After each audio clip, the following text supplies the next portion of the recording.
Tak vás zdravím všetkých. Blíži sa nám Eduzber. Budeme si pozrieť, čo spraviť pre jednotlivých žiakov v EduPage. Budem si jedného žiaka, ktorého konkrétne budem celého pozerať. Začneme to otočené Kyjovou. Ideme po jednotlivých kartách. Čo ako prvé tejto žiačke chýba? Číslo v katalógu triedy. Každý tento žiak by mal mať číslo v katalógu triedy, pretože na základe toho sa mu potom prideľuje EduID, ktoré vlastne pri prvom tomto rise budeme dávať. Takže to je základné. Štúdium od toto vygenerovalo na základe rozhodnutia o prijatí. Počkajte, začnem teda od základných, som sa dostal od risu, ale tak začnem od základných. Rodné číslo, jasné, toto treba dať, EduID sa vygeneruje. Toto je v poriadku, občianstvo, dajte občianstvo, vyberte občianstvo, aké je to krajiny. Ak je to utečenec, tak napíšte, že je to utečenec.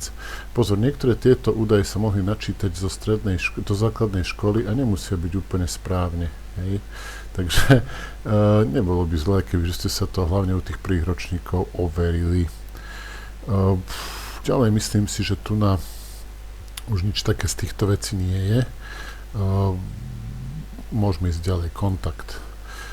Kontakt, toto sú adresy. Prosím vás, niekedy od nás chcú, že z akého sú tí žiaci okresu. Myslím si, že raz za čas sa vyskytla taká štatistika, tak ak sa vám bude dať, tak podopisujte, aké sú tam okresy. Hej, Saba Čapor, napíšete Nitra, Hotovo. Hoci čo napíšete, hej, tak dokonca dávajte inak aj pozor, aby vám to dávalo do toho číselníka, ktorý tu je. Asi to bude najlepšie, pretože tým pádom to vie potom ten EduPage rozlišiť, keď generuje nejakú štatistiku. Tak.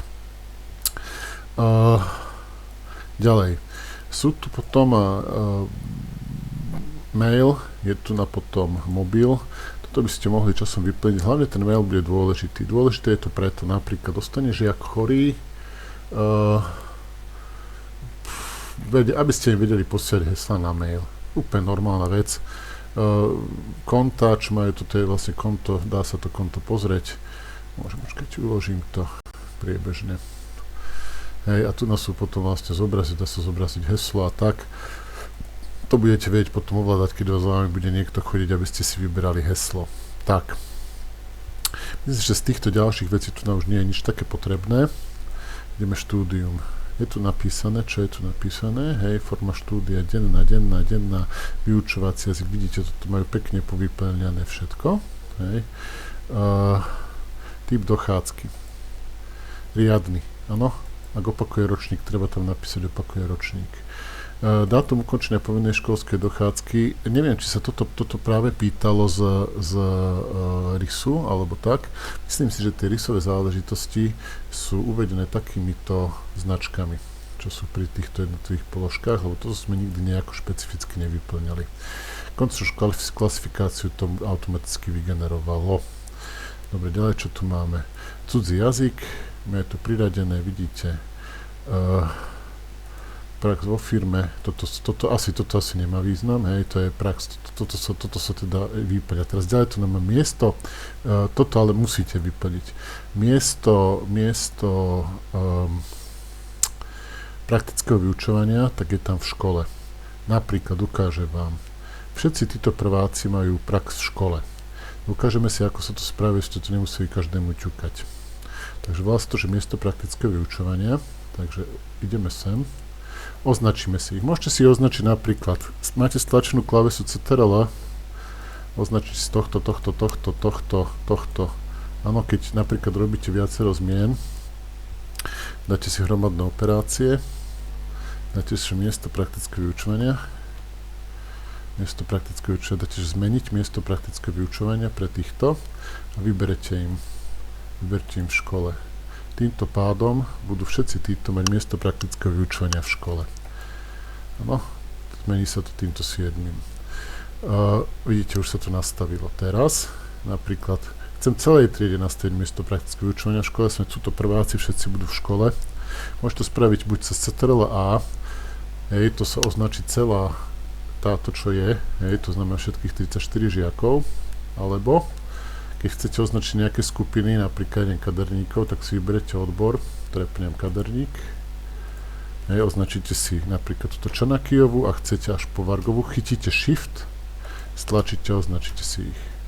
Dáte si hromadné operácie, vyberete si, dáte si hľadať, miesto praktické vyučovania, dáte si, vyberete týmto, čo sú označení v škole, hej, a dáme si zmeniť. OK. Zmení. Dobre.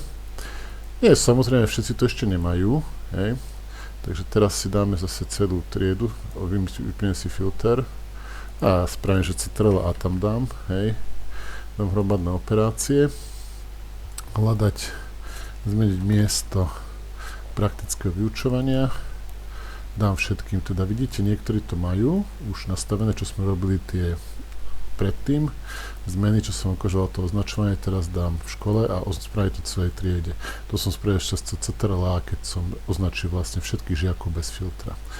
Dám zmeniť miesto praktické vyučovania v škole na tých všetkých týchto.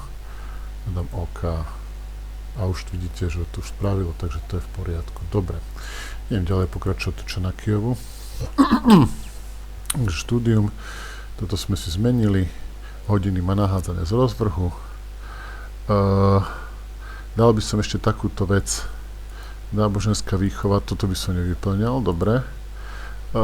Neviem, či bude robiť tento rok, či ako s tými krúžkami, ako ste sa dohodli, ale tak niekedy, podľa mňa, odkedy budeme generovať vzdelávacie poukazy, tak tam už bude treba ich nejakým spôsobom mať zaradeného v krúžku.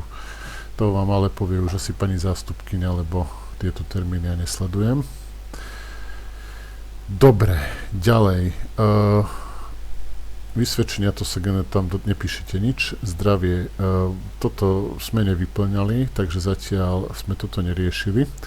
Ale sú tu nejaké zdravotné znevýhodnenia a tieto zdravotné znevýhodnenia potom radšej ukážem, ako sa vyplňajú v RISe, lebo tam sú dôležité. Platby, toto sa generuje až potom neskôr. Otec, tu nám máte vypísané, dobre, OK. Pobyty, toto už má pani triedna vypísané, archív. Podľa mňa toto netreba riešiť, skúšky tiež nič, opatrenia rozhodnutia, to sa generuje, to robí väčšinou pani sekretárka, alebo respektíve vy, keď bude mať nejaké opatrenia alebo rozhodnutie iné. Myslím, že tu nie sú tie žiadne veci, ktoré treba vyplňať. Vidíte, že tu je IT karta, čo s ňou robila pani zástupkyňa, takže výborne, osobný spis neriešite, ideme na RIS. Dôležité, to znamená základ posiel do centrálneho registra RIS. Tu je to napísané, typ ukončenia nevyplňate, ešte neukončia. Tu vidíte, čo má vyplnené, toto bolo z rozhodnutia generované. Toto je takto napísané. Možno by bolo dôležité si vyselektovať tých, ktorí končia u nás na školu povinnú školskú dochádzku, to znamená, že ktorí idú priamo z deviny, nič neopakovali, neprestúpili a tak ďalej. A mať ich, pretože to ukončenie povinnej školskej dochádzky sa píše aj na vysvedčeniach. Takže aj tu je dôležité vedieť, ktorí vlastne končia u nás povinnú 10-ročnú školskú dochádzku. Ďalej. Trieda 1A, číslo triedneho výkazu, myslím si, že to bude podobné ako číslo v katalógu triedy. Idem vyskúšať, keď sem napíšem napríklad, že Čanakijovu dám jej 2, dám OK, či sa to zmení. Ja neviem, či to práve tieto dve veci kolidujú. Áno, vidíte, číslo triedneho výkazu je vlastne číslo v katalógu triedy, hej, ale toto si už nechám na pani učiteľku Čampaj, aby si to už nastavila podľa seba, ale každý žiak musí mať číslo v katalógu triedy a na základe toho je to číslo školského, číslo triedneho výkazu. Rok dochádzky, u tých, ktorí majú ten 10., to znamená, že končia u nás povinnú školskú dochádzku, by som všetko napísal 10. Hej. Ročník, ktorý toto je v poriadku, nie je integrovaná a tak ďalej, tu nás sa to vypisuje. Hej, nie. Toto myslím si, že všetko je správne dobre, ale každú políčku podľa možností vypisujte. Typ príspevok to SKD, to ani neviem, čo je. Priznám sa, tak to nevyplňame. Náboženská výchova, nemajú tu, že nikto nemá náboženskú, ale tam sa vypisoval typ, hej, takže to tiež neriešte. Teraz jazyk anglický. Keby mal dva jazyky, tak potom v Ečkách môžete pridať nemecký cez toto plusko, že pridá sa ďalší jazyk. S vyučovaním striedava toto nie číslo učebnej budúcej zmluvy. To tiež sa nerieši, to budú mať možno, ja neviem, či to bude aj niekto, kto bude v duáli. Ďalej, forma organizácie výchovy a vzdelávania. Toto všetci musia mať denná, celodenná. Celá trieda. Takže denná, celodenná. OK. Nejako sa nám to tu nakazí a máme ju denná, poldenná. Takže ešte raz si zopakujeme teraz forma organizácie výchovy a vzdelávania, ako to tejto triede zmeníme. Takže spravíme Ctrl A, označíme celú triedu, spravíme hromadné operácie, dáme a vidíte, toto je napríklad jedna z mála vecí, ktorá sa nedá zmeniť hromadnou operáciou. Takže keď budete týchto ľudí opravovať, takže čo na aký vec som to opravil ja, tak toto treba manuálne zmeniť, keď tu budete kontrolovať. Toto je denná, celodenná.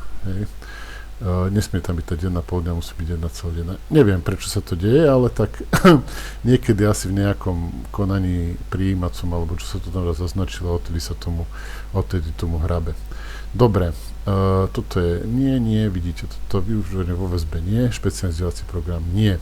Prerušenie štúdia zatiaľ ani nemá, opisované hmotné núdzi nie, toto už máte podnastavované.